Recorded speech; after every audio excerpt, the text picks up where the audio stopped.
beneath the roots of a silver elm there lies a sidereal prison.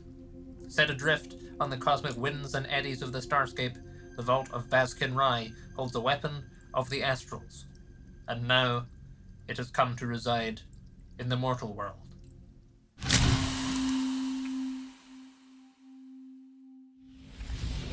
Hi folks, Jake here from Animancer, and I am extremely pleased to announce that today, the one we're on today, right now, today, we are launching our next adventure for 5th edition, Vaz'kin'rai. Vaz'kin'rai is a one-session adventure for the 5th edition of the world's most popular role-playing game, taking place in and around the dungeon of Vaz'kin'rai. It sees the heroes answer a call to adventure, possibly their first, venture into the caves nearby where they encounter a group of telepathic cave salamanders, then delve into Vaz'kin'rai itself to discover what treasures and dangers lurk within. The adventure culminates in the heroes meeting one Keeper Mardir, a member of an order of Vortai monks from the Starscape known as the Silver Staff, and keeper of the Vessel. It's designed for first-level PCs, which means it serves as a great way to introduce new players to the game, or to RPGs generally, a great way to wet your feet with GMing if you've never tried it before, a great way to start a new campaign, or a great way to slot an interesting side session into an existing campaign. The adventure covers all three pillars of the 5th edition experience. It has plenty of opportunities for negotiation and social interaction, both with NPCs and with the final encounter. It has plenty of opportunities for exploration. There's environmental conundrums to solve, there's treasure, there's traps, and if the heroes so choose, there's plenty of opportunities to fight things as well. If you want to give someone a really good idea of all the different modes of play that 5e can support, Vaz'kin'rai is for you. It's also an Animancer adventure, and that means it is maximally useful and maximally usable. Everything you need to run the adventure is in the adventure. Everything. Except for the rules of the game. All of the creatures in the adventure are new and have their own stat blocks in the adventure. One of them is even a paragon monster using our framework for legendary and solo monsters. You don't need the manual of monsters, you don't need to refer to another book, it's all in the adventure for you. It's also got 4 new magic items, all of which are in the adventure. You don't need the GM guide, you don't need to refer to another book. All the treasure you find in the adventure is actually in the adventure for you. It even has 5 pre-made characters you can use to play through the adventure. So you don't even need the handbook, you don't need to refer to another book. If you want, there's a character in the adventure for you to play. You don't have to come up with a hook either, there's a fully supported hook in the adventure for you ready to go, and there's suggestions for other hooks if you don't like that hook. If you're playing with more or less than the recommended group size, all the combat encounters in the adventure also have advice on scaling to match. The adventure itself is laid out and designed to be as usable as possible at the table. You don't have to wade through screeds and screeds of text looking for the important information, because all the important information is called out in a bullet point and laid out logically for you. The adventure has your back. I'm actually pretty sure you wouldn't even have to read the entire adventure before running it. You could pick it up and be playing within 15 minutes. So if you're a new GM, or you're a GM that doesn't normally run published adventures, Vaz'kin'rai is for you. Actually, if you're a GM, Vaz'kin'rai is for you, full stop. The adventure also comes with some optional aftermath advice. It doesn't end where the book stops. There's also plenty of ways that it can add on to an existing campaign or set up further adventure down the line.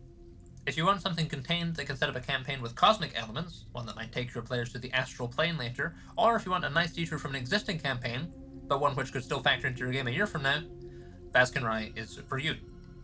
But the Vaz'kin'rai release doesn't stop at the adventure either. We also have 2 experiments that we're releasing alongside it, those being Enchiridion Vaz'kin'rai and Sonoria Vaz'kin'rai.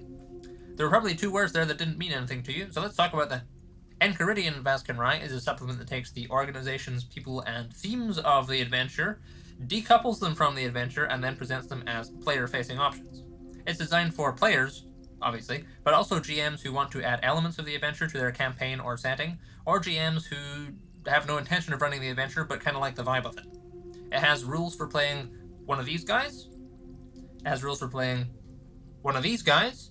It has a subclass and a background for characters who were previously part of the Silver Staff before they became adventurers, and it has a collection of 6 magic items from the Silver Staff vaults. You could wield a comet in a sling, because aren't things quite cool and you never really see slings? Or what about a veil that lets you fly using the power of your mind, or a literal sun god? Wouldn't it be kind of cool to be walking around as an adventurer wielding a literal sun god as a weapon? Now you can.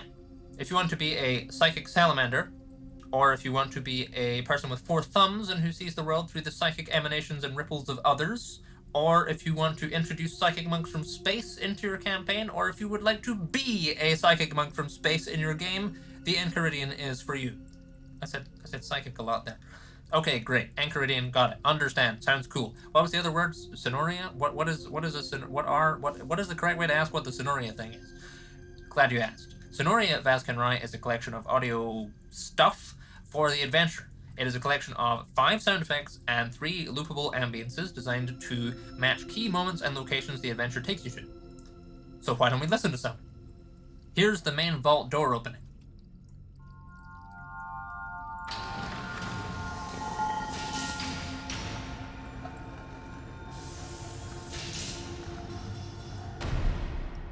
Here's one of the creatures emerging.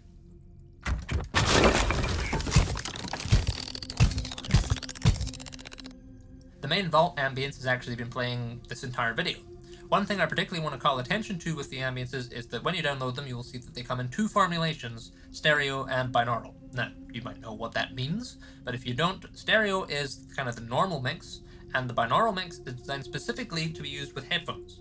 It factors in your head and how it affects the sounds that you hear, so everything sounds a lot more believable when you listen to the binaural mix on headphones. Both mixes have the exact same content, but you will get much more immersive results from the binaural mix if everyone in your group is using headphones. Mileage kind of varies depending on how average your head is, but it's quite neat. As far as I'm aware, we're the only people in the tabletop space offering binaural anything, but that's because we do things the Animancer way. No half measures. So that's what's releasing today. How much is it and where can you get it? The digital adventure retails for £4.95 in Scotland money, and the Enchiridion retails for £3.95 in Scotland money, and you can get both of them together for £7.49, also in Scotland money.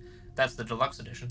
And the Sonoria is just free. You just download that, you can use it in whatever adventure you want, whether that's Vaz'kin'rai or another one. Extended ambiances are also here on YouTube, link in the description. The best place to get all of this stuff is our web store at animancer.com, but it's also available through DriveThruRPG and Itch.io, that one. It's available there, you can get it there as well.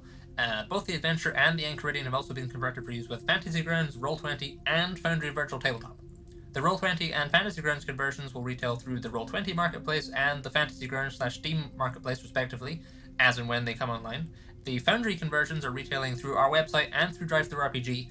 You go there, you buy the thing, we email you a code, you plug the code in to your Foundry account, and then you open Foundry and magic happens and you have the stuff. Links for all of that stuff is in the description below. The main digital releases and the Foundry conversions are available right now. You can just go get them. The Roll20 and Fantasy Grounds conversions have now kind of passed out of our hands and will come online as and when Roll20 and Fantasy Grounds finish the checks and confirmations they have to do. If you follow us on Twitter, or come by our Discord, or check the Animancer website, or join the mailing list, we will keep you posted about that. And that about does it. A first level one-shot adventure, a companion supplement of lineage options, magic items, a background, a subclass, and a collection of audio content to enhance the adventure. It's all available right now, so you can just go get it. Enjoy.